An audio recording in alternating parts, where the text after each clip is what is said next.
What's up guys, welcome to Blake's Garage. So I got something cool and good for the BERTY 30, but first I'll show you something real quick. I got the new BERTY 30 t-shirts out. It's got the new Wrench-On logo on the front. If you want to check it out on wrenchon.com, and then boom, BERTY 30 2.0. See the new BERTY 30 logo on the back.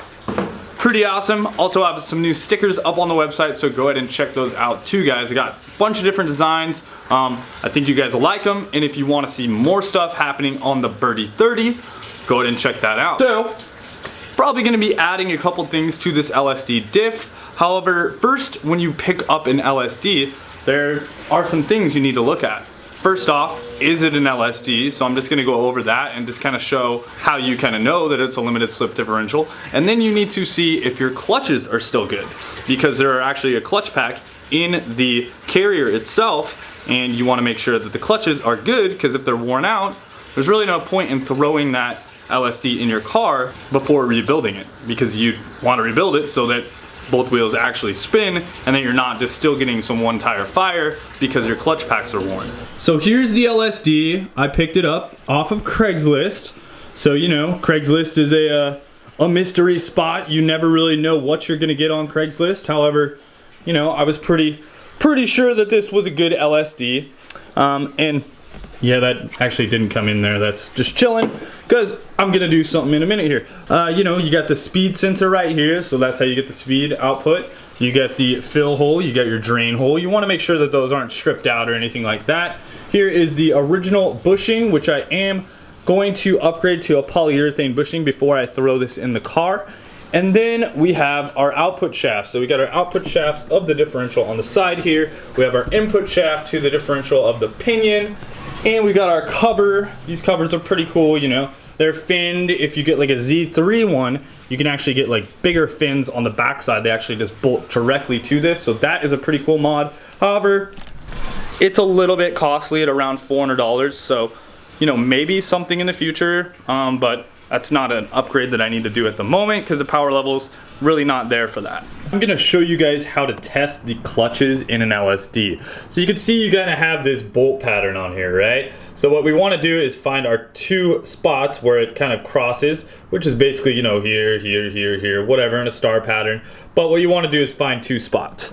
Then you wanna kind of just take like a piece of cardboard or something and basically just make a template. You're gonna wanna make a template of where these two bolts are, and then make a center line bolt so that we can actually test with a torque wrench from the center of the differential output flange. Because if you don't do it there, like if you do it on the side, you're not gonna get a proper torque reading. So from the middle is where you wanna do it. This side, we basically wanna have this side stopped. We wanna make this side kind of solid. So what I'm gonna do is go ahead and put two bolts in here so we can have this down. The input to the pinion from the drive shaft, you're gonna leave that free. That would basically be like the car is in neutral. Then we're gonna go ahead and turn this output axle flange backwards, acting like the wheel would basically be turning slower. So if this one was going faster, the inside wheel would be turning slower. We're gonna do that one clockwise, and we're gonna lock this side down. This side, I basically just have two bolts. So I'm gonna go ahead and just thread these in here. And I'm just using this metal rod that I had. It's just kind of gonna keep us in place. You know, whatever you have to kind of just keep this thing held down is what you're gonna need. I took that piece of cardboard and I basically just transferred it to a piece of metal. So I drilled two holes in the end, and I have one in the middle. I put some sockets in between the bolts just for some space. Got the middle one right here, and I'm gonna use that as the torque output rating. So, or the reading, I should say. So we're just gonna go ahead and put this on here. Now you can cut this side down. This one doesn't have to have this big piece hanging out. I just didn't feel like cutting it because there's really no need to.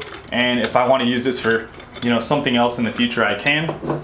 So I'm just gonna go ahead and kind of just tighten this down real quick. And then you're gonna wanna grab your torque wrench with the appropriate bolt, whatever size bolt you ended up using in the middle here. And then we could start using that and figuring out the torque rating. So I got the diff situated pretty well. You can hear it clicking at the 50 foot-pound mark right there. So I know I at least have a 50-pound breakaway. So now I'm gonna go ahead and just crank this up. We'll go to 55. Let's split the difference. Okay. 55, and it is not turning, so that is good. This is 58 foot-pounds. Okay, you can see now this output flange is turning backwards a bit. All right, right there. It actually clicked a few times, but I'm actually turning it backwards. So now we're gonna just dial it back just a bit. That was 58, let's go for 56. Okay, so we got 56 is good. It's not moving. 57, yep, 57 foot-pounds is what our breakaway is on the LSD clutches. You're usually shooting for about 60, so without having to do a rebuild on this or anything, I'm gonna say that this LSD is good and the clutch packs are good. Clutch packs do wear out though, guys, so you know that's gonna be something in the future that I'll probably put new clutch packs in it. You can also do kind of a 3 clutch pack thing and get even more lockup. I'm at the point where I'm gonna use my 17mm sockets to go ahead and remove the rear cover. I just wanna go ahead and get in there just for peace of mind. Just make sure I don't see a lot of stuff, you know. It's a good idea to get this thing kind of cleaned out, so I'm gonna clean it out a bit and have it all really nice and fresh. You know, that way I can make sure that I don't have a chipped tooth or something, or I don't see any signs of wear. But you know, overall, the backlash seems really good. I don't have a lot of chatter between, so that is good. So if I feel one of those wheels starting to slip a lot at autocross and we start getting that one tire fire, then I will definitely rebuild the clutch packs and get this thing locked up a little bit better. But I think for now, I'm gonna try it out like this. Definitely when I do the manual swap, you know, that'll kind of make things a little bit different in between shifts just because of how you're shifting. So that kind of could, I mean, it shouldn't really mess with it, but you're putting like a higher shock load on the diff, so you can kind of break tires loose a little bit easier. But yeah, so that's looking pretty good. So now let's get to kind of breaking down this differential. I want to check it out. You want to inspect to see what's inside. We don't know what kind of fluid's in there. This guy definitely power washed it down, which is really nice. However, now I don't know if it's leaking, right? So we want to know if it's leaking, what's in there. Did we spray water in there? We could have an oil and water mix. We don't want that. We want fresh fluid with friction modifier. So just for quick purposes, I put the diff here on the table and boom, I got some cardboard and I got my drain right here.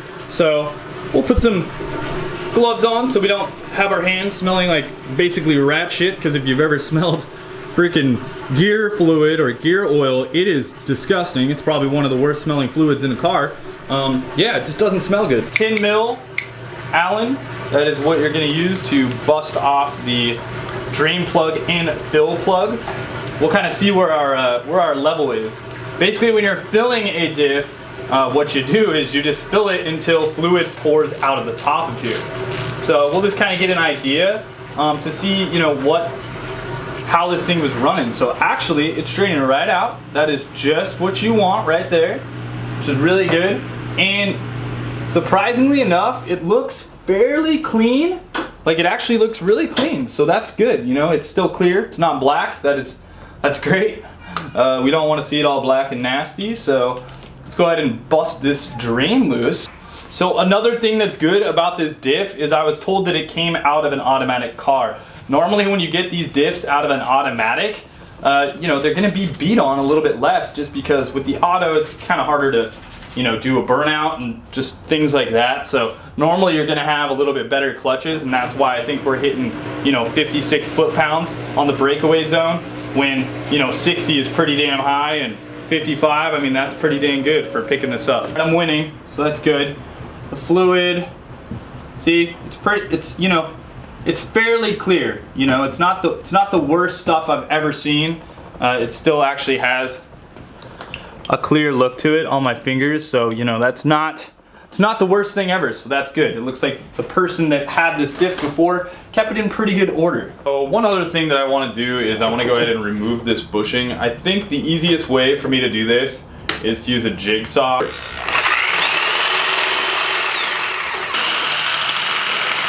So I cut the bushing out, now you can kind of see that metal outer ring. So I'm just gonna make a couple cuts until I can basically bang that out. See, I cut it on the top and I cut it on the bottom there. I'm trying to be as precise as possible. So now I'm gonna go ahead and put like a screwdriver in here and see if I can't just make this come out. Taking my screwdriver, I just kind of pry it in there and against those two cut little spots, and now you can see that basically I'm able to just pry that thing right out of there. There's my cuts. I just cut it right there in the middle and I was able to get it out of there. And really barely tapped it right there. The top I didn't hit. I touched it a little bit in the front, but no big deal. Still looks really good, and I would recommend that way. I think that you can press this out as well, but that took me probably 5 minutes to get out of there, so that was pretty simple. Cutting this bushing out, that worked really good. This rubber's all nice and sticky, like a nice burnout, so great. Just using my 10mm, I'm gonna go ahead and remove the speed sensor, crack these two nuts loose, and we're gonna gently kind of pull this out. Now there may be a little bit of metal shavings connected on here. You may find a little bit of metal shavings on here. You don't really want to find a ton. Mine just has just a tad bit on there, so that's actually looking pretty good. You'll also notice that there is an O-ring around this, so make sure that that O-ring is in good condition, or I'd really just recommend to replace it because it's super easy to just put on a new one. There are a couple ways to tell if you have a limited slip differential. As you can see right here, the first letter is S and then 3.73. So I know that that is a limited slip differential and it has a 373 gear ratio. But this doesn't always mean that you have an LSD because as you can see, this is a removable part. Someone could take this off, throw it on an open diff, and that's why you need to know that it is an LSD. So there's one more marking that I don't really see on the top here because it was pressure washed, but it's like an S, like a white stamped S that you will normally see. Also can kind of see like an indentation in the case right here. I've heard that has something to do with an LSD as well. Let me know about that, guys, if you know that for a fact. Now we can go ahead and just take the cover off here. It actually just fell right off, which was really nice. Whoops, I got one more bolt down here at the bottom. So I put a piece of cardboard down because I'm assuming I'm gonna have just a little bit of gear fluid still left in the bottom here. Also, I wanted a kind of a new, fresh, clean surface. You will also notice that these two areas here will use the longer bolts. That's pretty obvious when you look at the case. You're gonna have two longer bolts. Yeah, this actually looks really clean inside the diff cover, so that's good. Yeah, it actually has like a paper gasket on the cover. I don't think that's something people use that often. Most people, I think, just use RTV, but looks nice and clean. That looks good. You can actually see, definitely, you know, obviously that this is a limited slip differential because of the way the carrier looks in here. Now we are looking at the different things on the inside of the differential. We are gonna notice here that we have basically these two plates. That's where the clutch packs are kind of put in between there and push against. Now this is the ring gear right here, and you would see the pinion gear would be all the way in the back, which is connected to the pinion, which goes to the input of the drive shaft right there. So we got that. Now we got the ring gear bolts, and over here on the side you can actually see some Allens. Those little Allen bolts are what you would undo to replace the clutch packs and actually replace the clutches on the inside here. This is the speed sensor gear, so this is a little ring that goes around, and through its magnetic pulse or whatever, through that little speed sensor, it tells you how fast the differential is turning, and that is gonna make your speedometer work. All right, guys, so now we're gonna pop up these axle output flanges. So either using a screwdriver or a pry bar, we can just get in here and just pop these off. There we go. Now there is actually a seal on the inside here, so we're just pulling that all the way out. And look at that, you can actually see the spline. So you want to make sure these are not twisted at all or anything like that. You can also see this is the area where the seal rides right here. That's the axle seal, and behind here we just have kind of a little cup that's going to keep it clean. And you know, we can go ahead and just clean these up just because. Let's pull that out right there. Using my 13mm socket, I'm just going to go ahead and bust these outer pieces loose real quick. We'll keep all of these bolts hanging out so that we can reuse them. If you have nasty looking bolts, don't reuse them. I'd recommend to get new bolts, or if you know you got any sort of strippage going on or anything like that. We can get this thing out of here, kind of maneuver this. Go ahead and take these outer pieces off. We're gonna make sure we're holding the carrier in here. We should be able to just kind of pull both of the sides out. You're gonna wanna loosen up all the bolts and pull that out gently. Now, keep in mind, this carrier is pretty heavy, so, yep, put that in a safe spot. I'm gonna put it down on this piece of cardboard, keeping it clean. I actually saw a good sign on that diff. I think something that you kind of usually want to see. You see some sort of marking on the diff, a lot of the time that's not a factory marking. So I mean, that could be a factory marking, I don't know, but I'm gonna say that that is someone that actually rebuilt this diff. Maybe that is why, you know, this thing still has pretty good clutch packs in it. Let me know though if that's a factory thing. You know, if that's a factory thing, then cool. But sometimes you'll find stuff like that. Now we can see the pinion gear way down deep in there. And this axle's actually pretty cool. You can see where the carrier bearings actually ride right here. So we got those. And we got the inside right here where we have the race of that bearing where it rides. Very nice. On this inner piece. So we're gonna keep these on the correct sides. We're not gonna mix that up because we don't want to do that. I'm gonna clean out the case, get it all looking good. You know, make sure I don't have any like metal particles or any gunk down there, because it is pretty juicy. You know, we don't really know how many miles are on this thing, but everything looks to be in good order. These are the O-rings I was talking about. Those can leak, so we'll replace those. There's also, I guess that's just a metal shim, so we don't have to replace that, but we'll do that and see if there's, you know, anything else we have to replace in here. We'll have a fixed up differential. Good to do some skids. Now that we have everything apart, I'm gonna go ahead and kind of replace some of the gaskets in these outer pieces right here, and we're gonna replace the gaskets that have been flattened out right here, because these are gonna be some problem areas where you might have leaks in between here and the axle flange, the little output flange right there. That's a possible leaking spot. Now I'm gonna use this tool right here, which is for removing seals. But if you guys have like a hammer and a socket, that will work just fine. This is the biggest size that I had right here, so I'm gonna just use that. A BFH and a couple whacks. Boom. Kicks that thing right out of there. Now here's my new seal and also my new clip. So this clip is actually what retains the axle in the carrier itself. So you can see this little notch spot. We're gonna go ahead and remove these C's out of the old LSD differential. The carrier, it's basically just kind of caught in there. I'll show you guys real quick. Right here on the inside, if you can kind of see it, it's just captured right in there. Use a pick and get that out, and we'll replace that with the new one. I just found one good use for an E30 coilover from Raceland. You can use it as a perfect size to actually kind of just drive this new seal in. So that's pretty much the biggest little piece of pipe that I have. So I'm gonna go ahead and make sure that it's all real nice and lined up, and then I'm just gonna kind of tap it in there. Make sure the seal is driven in and nice and straight. Just put that seal in right to the outer lip, basically.